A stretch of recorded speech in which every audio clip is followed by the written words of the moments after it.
Olá, tudo bem com você? Que bom estarmos juntos para darmos sequência no nosso estudo de O Livro dos Médiuns. Eu sou o professor Wagner Klein, sou professor de Física, terapeuta holístico e você está no canal Sob Nova Visão.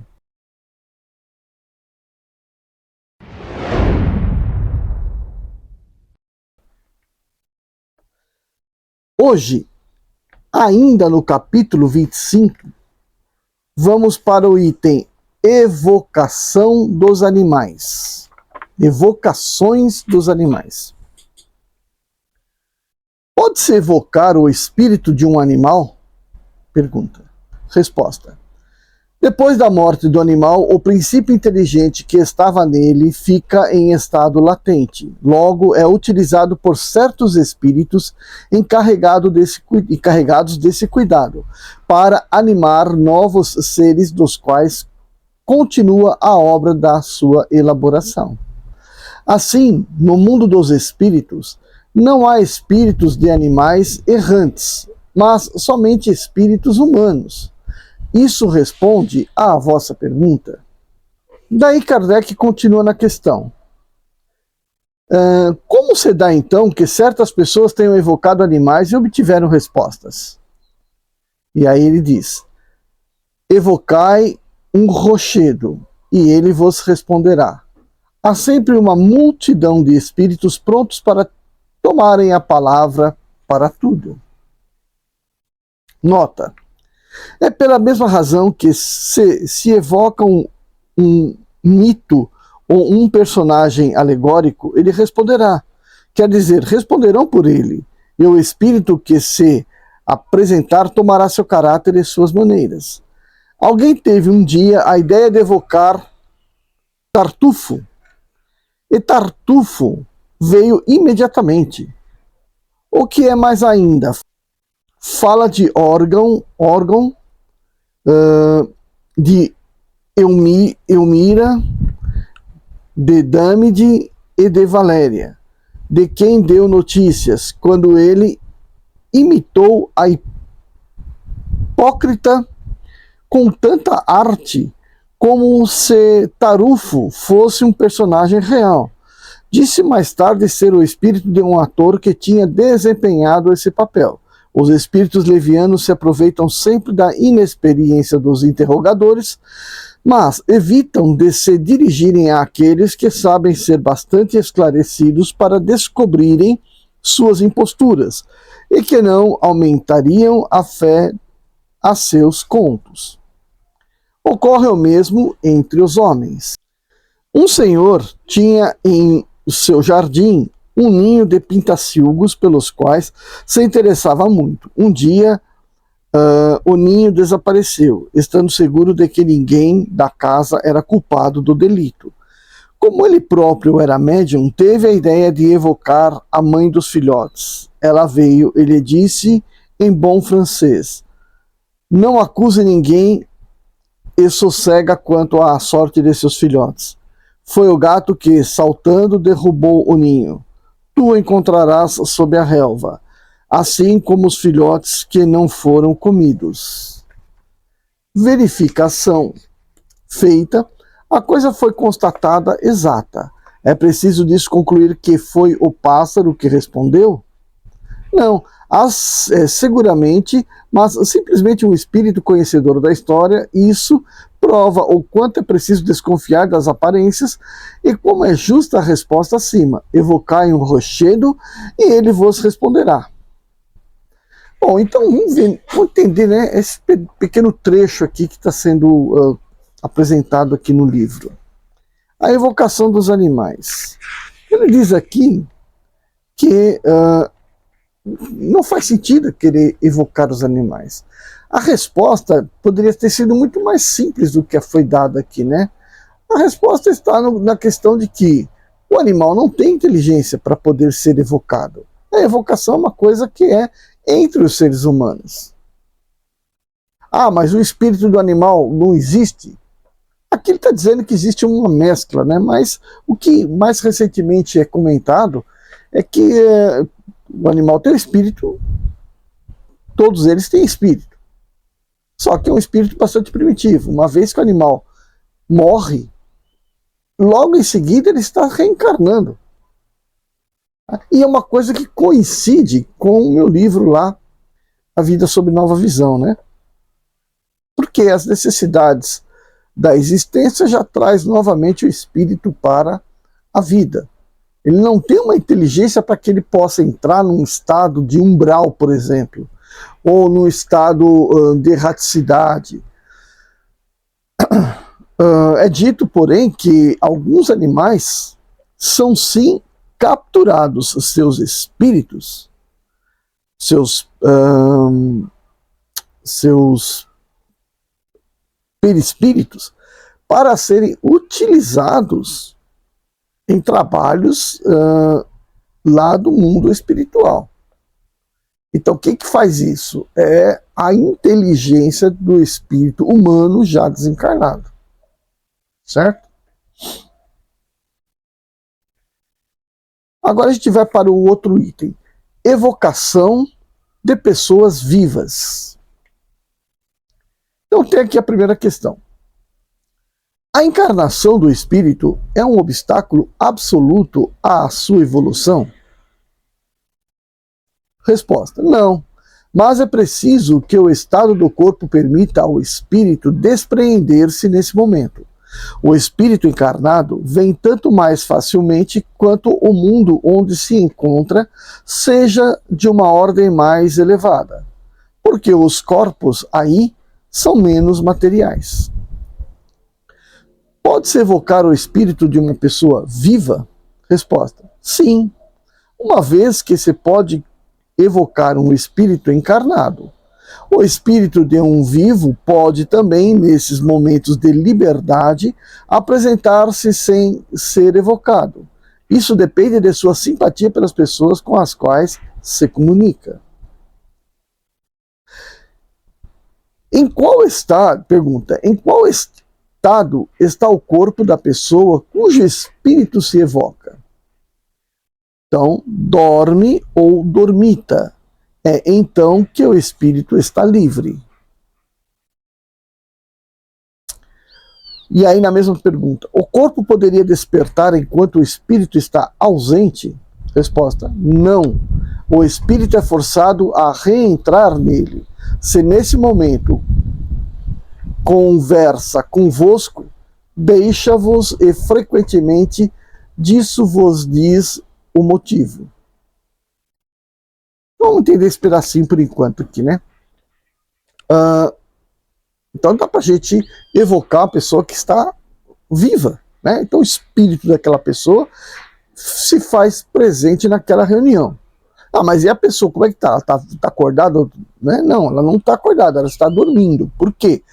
Porque é nesse momento que ocorre a emancipação da alma e, portanto, o espírito pode ficar razoavelmente livre, né, afastado do seu corpo material, preso, é claro, pelo cordão de prata. É exatamente como numa projeção durante um sono, né? A pessoa se projeta durante o sono. O que está acontecendo? O espírito dela está indo para outro lugar. É exatamente a mesma coisa. Só que aqui está indo sendo evocado. Ele poderia estar indo sendo, não evocado por pessoas aqui no nosso plano terrestre, mas sendo evocado, chamado ou solicitado pela entidade superior, pelos espíritos superiores, para que esse encarnado possa ir prestar algum serviço à espiritualidade. Lembrando, é claro, que para que isso aconteça, isso acontece porque o espírito do encarnado carrega uma bateria de energia muito maior do que o espírito desencarnado.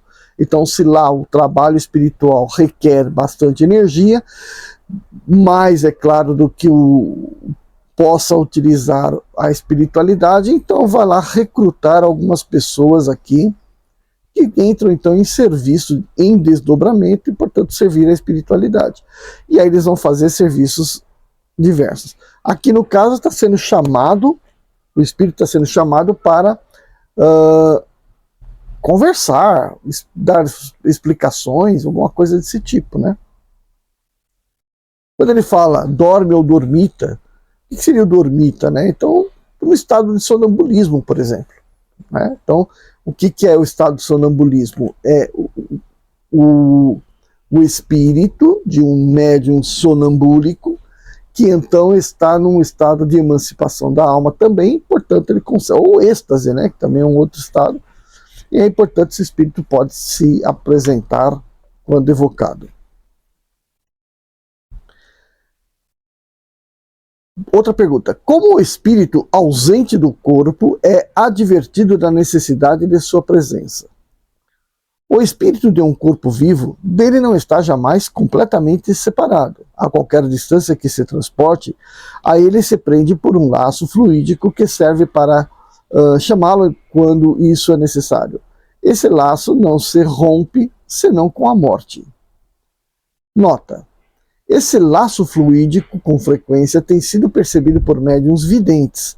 É uma espécie de rastro fosforescente que se perde no espaço e na direção do corpo. Certos espíritos disseram que é por isso que reconhecem que os pertence ainda ao mundo corporal. Isso aqui me traz uma recordação de algumas, pelo menos duas das mais importantes citações da qual eu me encontrei projetado, que a gente encontra pelo caminho diversas entidades que nós não conhecemos. A gente acaba encontrando elas por ali. E até com algumas com aspectos alegóricos. Mas uma coisa foi nítida, né, nessas projeções, é que essas entidades observam o seu corpo de maneira estranha, porque veem em você essa tal da ligação fluídica que é o chamado cordão de prata, né? Outra questão: o que ocorreria se, durante o sono e na ausência do espírito, o corpo fosse ferido mortalmente? Resposta: o espírito seria divertido e reentraria antes da morte fosse consumada. Então veja, em que situação que ele está propondo aqui? O cara está dormindo, alguém foi lá e pá, matou ele, certo? Só que o caminhar da pessoa em direção ao espírito, ao corpo, já é muito tempo, né, para que o espírito seja alertado e retorne ao corpo. Então a diferença de tempo é uma coisa grotesca. E aí continua na questão: assim não poderia acontecer que o corpo morresse na ausência do espírito, ou que este retornando não pudesse reentrar? Resposta: não, isso seria contrário à lei que rege a união da alma e do corpo. Para que um corpo morra, né, ele tem que estar vivo. Ele tem que estar. Então, se você falar assim, ele tem que estar sendo animado pelo espírito. Mas o espírito não está ali, o espírito está fora. Então, não faz muito sentido a ideia de que você conseguiu matar um corpo quando o espírito não estava ali. O espírito só não vai estar ali, né, ainda que por um rastro energético, fluídico, ele ainda vai estar ali. Então não tem essa ideia de o cara matou o corpo sem o espírito estar ali. Algo do espírito estava ali. Vamos ver aqui o que ele está falando aqui. Aí continua a pergunta: mas se o golpe é dado subitamente e de improviso? Aí a resposta: o espírito seria prevenido antes que o golpe mortal fosse dado. Nota: o espírito de um vivo, interrogado sobre esse fato, respondeu: se o corpo pudesse morrer na ausência do espírito, isso seria um meio muito cômodo de se cometerem suicídios hipócritas. Né? Muito interessante isso. O suicídio, por si só, é uma falha do espírito, né? Um erro do espírito em querer se matar.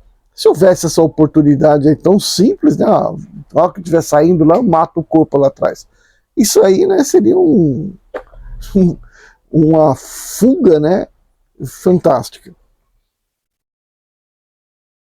O espírito de uma pessoa evocada durante o sono é tão livre para se comunicar com o de uma pessoa morta? Resposta: não. A matéria o influencia sempre mais ou menos. Nota: uma pessoa nesse estado a qual se dirigiu essa pergunta respondeu: estou sempre ligada à grilheta que arrasto atrás de mim. Ainda na mesma pergunta: nesse estado o espírito poderia ser impedido de vir por estar alhures? Resposta: sim. Pode ocorrer que o espírito esteja em um lugar que lhe interessa. Pergunta: é absolutamente impossível evocar o espírito de uma pessoa desperta? Resposta: embora difícil, isso não é absolutamente impossível, porque se a evocação bate no alvo, pode-se dar que a pessoa adormeça. Mas o espírito não pode se comunicar como espírito, senão nos momentos nos quais sua presença não é necessária à atividade inteligente do corpo. Olha que legal, né? Então você está querendo evocar uma pessoa que por acaso não está dormindo, está acordada. E aí, o que significa que ela está acordada? Significa que ela está lá nas ondas beta, né? Ela está raciocinando, está pensando, nas ondas alfa mesmo, está rezando, né? Lendo pausadamente. Então, nesse estado aí, o espírito está ali manipulando o cérebro. Então, a inteligência dele está em ação no corpo. Quando se está dormindo, o cérebro baixou lá para as ondas delta, e aí, portanto, não está havendo nenhum registro da inteligência. E é por isso que o espírito pode se deslocar do corpo. Não fosse isso, houvesse um resquício de vibração lá no cérebro, né, umas ondas tetas, que é adormecido, né, e daí para cima, o espírito teria que estar ali. Estaria se manifestando no corpo, por isso as tais ondas.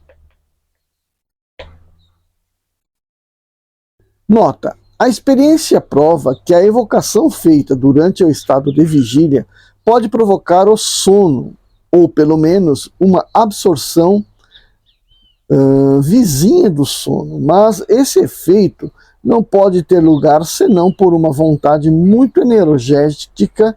Existem laços de simpatia entre as duas pessoas, de outro modo a evocação não dá resultado. No caso mesmo em que a evocação poderia provocar o sono, se o momento é inoportuno, a pessoa não querendo dormir oporá resistência. E se sucumbe, seu espírito por isso estará perturbado e dificilmente responderá. Disso resulta que o momento mais favorável para a evocação de uma pessoa viva é o do seu sono natural, porque seu espírito, estando livre, pode vir àquele que o chama, tão bem quanto poderia ir para outra parte qualquer. Quando a evocação é feita com o consentimento da pessoa e esta procura dormir para esse efeito, pode ocorrer que essa preocupação retarde o sono e perturbe o espírito. Por isso, o sono não forçado é ainda preferível. Uma pessoa viva evocada, disso tem consciência no seu despertar? Não. Vós o sois, vós mesmos, mais frequentemente do que pensais, somente o espírito o sabe e pode, algumas vezes, deixar de fato uma vaga impressão como num sonho. Continua na mesma pergunta. Quem pode nos evocar se somos seres obscuros? Resposta: Em outras existências, podeis haver sido pessoas conhecidas nesse mundo ou em outros. De resto, vossos parentes e vossos amigos igualmente nesse mundo ou em outros. Suponhamos que o teu espírito animou o corpo do pai de uma outra pessoa. Pois bem, quando essa pessoa evocar seu pai, teu espírito é que será evocado e que responderá. Olha que legal, né? Nunca tinha pensado nisso aqui, né? A encarnação passada você foi fulano de tal. Só que agora você já não é mais fulano de tal. Porém, os netos de fulano de tal, que moram lá longe de você, podem estar querendo evocar você como seu avô. E você, em vida, não tem menor lembrança, menor conhecimento daquilo. Só que uma vez evocado, você dormindo, você pode atendê-los. Pode atender, não é que você vai atender, mas pode atendê-los. Havendo simpatia, então você pode ir lá e se aparecer lá e conversar com eles. Sem disso, o seu corpo material aqui desta encarnação que está dormindo, tenha qualquer conhecimento. O espírito é um, mas as encarnações são muitas. Pergunta: o espírito evocado de uma pessoa viva responde como espírito ou com as ideias do estado de vigília? Resposta: isso depende de sua elevação, mas julga mais sadiamente e tem menos preconceitos, absolutamente como os sonâmbulos. É um estado quase semelhante.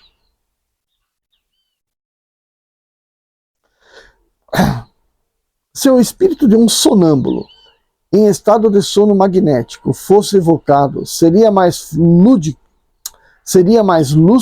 do que o de qualquer outra pessoa? Responderia sem dúvida mais facilmente, porque está mais liberto. Tudo depende do grau de independência do espírito e do corpo. Na mesma pergunta, o espírito de um sonâmbulo poderia responder a uma pessoa que o evocasse à distância, ao mesmo tempo que respondesse verbalmente uma outra pessoa? Resposta: a faculdade de se comunicar simultaneamente em dois pontos diferentes não pertence senão aos espíritos completamente libertos da matéria. E aí, na mesma pergunta, poder-se-iam modificar as ideias de uma pessoa no estado de vigília, agindo sobre o seu espírito durante o sono? Sim, algumas vezes. O espírito não mais preso à matéria por laços tão íntimos, por isso, está mais acessível às impressões morais, e essas impressões podem influir sobre a sua maneira de ver no estado ordinário. Infelizmente, ocorre que, com frequência, ao despertar, a natureza corporal o domina. Ele faz esquecer as boas resoluções que pôde tomar. É aquilo. Ele foi, durante o sono, chamado para uma lição de moral, entendeu, achou bacana, falou: não, eu vou ser assim agora daqui para frente. Mas ao acordar, né, ao abordar aquele cérebro já cheio de vícios, a menor estímulo externo já pode desandar, né? Por exemplo, vamos supor uma pessoa que é alcoólatra. Então, durante o sono, os espíritos, um grupo de médiums chamam esse espírito, conversam com esse espírito, anunciam aquilo que ele não percebe quando ele está acordado, faz com que ele se comprometa a se modificar, e aí ele volta, acorda, está disposto a se mudar sem perceber, está cheio de energia. Durante o dia, ele toma algum contato com alguma fonte, algum gatilho, para retornar ao uso do álcool. E aí, portanto, ele acaba cedendo aquilo que já está impregnado no corpo, né? Dá para se melhorar o espírito? Até dá, mas se ainda o corpo está bastante alterado, né? Você tem que fazer um trabalho sobre o corpo, né? Mais intenso. Outra questão. O espírito de uma pessoa viva está livre para dizer ou não dizer o que quer? Resposta. Tem as suas faculdades de espírito e, por conseguinte, seu livre arbítrio. E, como tem maior perspicácia, é mesmo mais circunspecto do que no estado de vigília. Mais moderado. Outra questão. Poder-se-ia constranger uma pessoa evocando-a a dizer o que gostaria de calar? Resposta. Disse que o espírito tem seu livre-arbítrio, mas pode-se dar que, como espírito, liga menos importância a certas coisas do que no estado ordinário. Sua consciência pode falar mais livremente. Aliás, se ela não quer falar, pode sempre escapar às importunações indo-se, porque não se pode reter seu espírito, como se retém seu corpo. Outra questão. O espírito de uma pessoa viva não poderia ser constrangido por um outro espírito a vir e a falar, assim como ocorre para os espíritos errantes? Resposta. Entre os espíritos, estejam mortos ou vivos, não há supremacia senão pela superioridade moral. E deveis crer bem que um espírito superior não prestaria jamais seu apoio a uma vil indiscrição. Nota. Esse abuso de confiança seria, com efeito, uma ação má, mas que não poderia ter resultado, uma vez que não se pode arrancar um segredo que o espírito quiser calar, a menos que, dominado por um sentimento de justiça, confessasse o que calaria em outras circunstâncias. Uma pessoa quis saber, por esse meio, de um dos seus parentes, se o testamento desse último estava a seu favor. O espírito respondeu: sim, minha cara sobrinha, e disso cedo tereis a prova. A coisa era real com efeito, mas poucos dias após, o parente destruiu seu testamento e teve a malícia de fazê-lo saber à pessoa sem, entretanto, que soubesse ter sido evocado. Um sentimento instintivo o leva, sem dúvida, a executar a resolução que seu espírito havia tomado depois da pergunta que lhe havia sido feita. A covardia em pedir ao espírito de um morto ou de um vivo o que não se ousaria pedir à pessoa. E essa covardia não tem, mesmo por compensação, o resultado que se pretende. É muito elucidativa essa passagem, né? Pode-se evocar um espírito cujo corpo está ainda no seio materno? Olha que pergunta, né? A criança está se formando lá. A gente pode evocar aquele espírito? Resposta. Não. Sabeis bem que, nesse momento, o espírito está em completa perturbação. Então, se a mãe ainda está gerando, o espírito está perturbado. Não tem recordação alguma para poder discutir. Nota. A encarnação não tem definitivamente lugar senão no momento em que a criança respira. Mas, desde a concepção, o espírito designado para animá-la está tomado de uma perturbação que aumenta a aproximação do seu nascimento. Ele tira a consciência dele mesmo e, por consequência, a faculdade de responder. Um espírito poderia tomar o lugar de uma pessoa viva que se evocasse? Resposta. Isso não é de se duvidar, e ocorre muito frequentemente, sobretudo quando a intenção do evocador não é pura.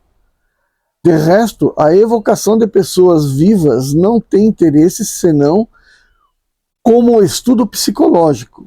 Convém abster-se dela toda vez que não possa ter um resultado instrutivo. Nota: se a evocação de espíritos errantes não dá resultado sempre, para nos servirmos de sua expressão, isso é bem mais frequente para aqueles que estão encarnados. É então, sobretudo, que os espíritos enganadores tomam o seu lugar.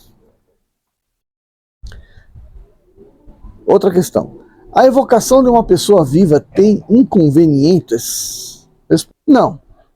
Está sempre sem perigo. Isso depende da posição da pessoa, porque se ela estiver doente, poderá aumentar-lhe os sofrimentos. Pergunta: em que caso a evocação de uma pessoa viva pode ter mais inconvenientes? Resposta: devem abster-se de evocar as crianças de muita baixa idade, as pessoas gravemente enfermas e os velhos enfraquecidos. Numa palavra, pode ter inconvenientes todas as vezes em que o corpo esteja muito fraco. Resposta. Resposta não, nota. A brusca suspensão das faculdades intelectuais durante um estado de vigília poderia também oferecer perigo se a pessoa se encontrasse nesse momento tendo a necessidade de toda a sua presença de espírito. Pergunta: durante a evocação de uma pessoa viva, seu corpo experimenta fadiga em consequência do trabalho ao qual se entrega o espírito, embora ausente? Resposta: uma pessoa nesse estado e que pretendia que seu corpo se fatigasse, respondeu a essa pergunta: meu espírito é como um balão cativo preso a um poste. Meu corpo é o poste que se abala pelas sacudidelas do balão. Pergunta: uma vez que a evocação de pessoas vivas pode ter inconvenientes, quando é feita sem precaução, o perigo não existe quando se evoca um espírito que não se sabe se está encarnado e que poderia não se encontrar em condições favoráveis? Resposta: não, as circunstâncias não são as mesmas. Ele não virá se não estiver em posição de fazê-lo.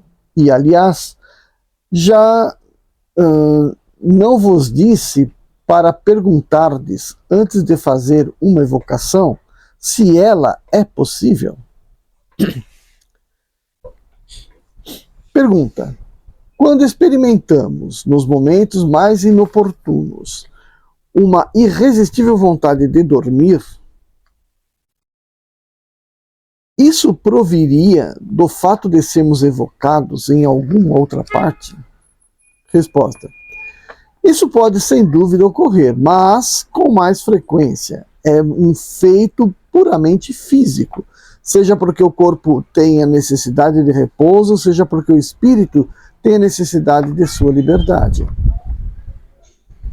Nota: uma dama de vosso conhecimento médium teve um dia a ideia de evocar o espírito de seu neto que dormia no mesmo quarto. A identidade foi constatada pela linguagem, as expressões familiares da criança e pelo relato muito exato de várias coisas que lhe aconteceram no colégio, mas uma circunstância veio confirmá-la. De repente, a mão do médium se detém no meio de uma frase, sem que lhe seja possível nada mais obter. Nesse momento, a criança semi-desperta fez vários movimentos em seu leito. Alguns instantes depois, estando dormindo, a mão marcha em boas condições. Prova da maneira menos contestável a ação distinta do espírito e do corpo e, por consequência, a existência de um princípio inteligente independente da matéria. Outro item rapidinho, de apenas uma pergunta, que é a telegrafia humana. Duas pessoas evocando-se mutuamente poderiam transmitir-se seus pensamentos e se corresponderem? Resposta: sim, e essa telegrafia humana será um dia um meio universal de correspondência.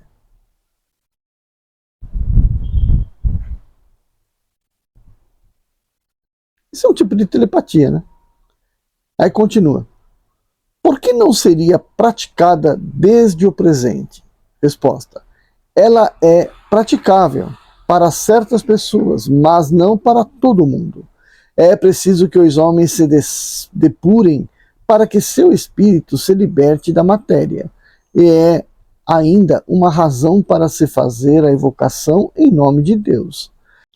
Até lá, estará circunscrita às almas de Skol e desmaterializadas, o que se encontra raramente no estado atual dos habitantes da Terra.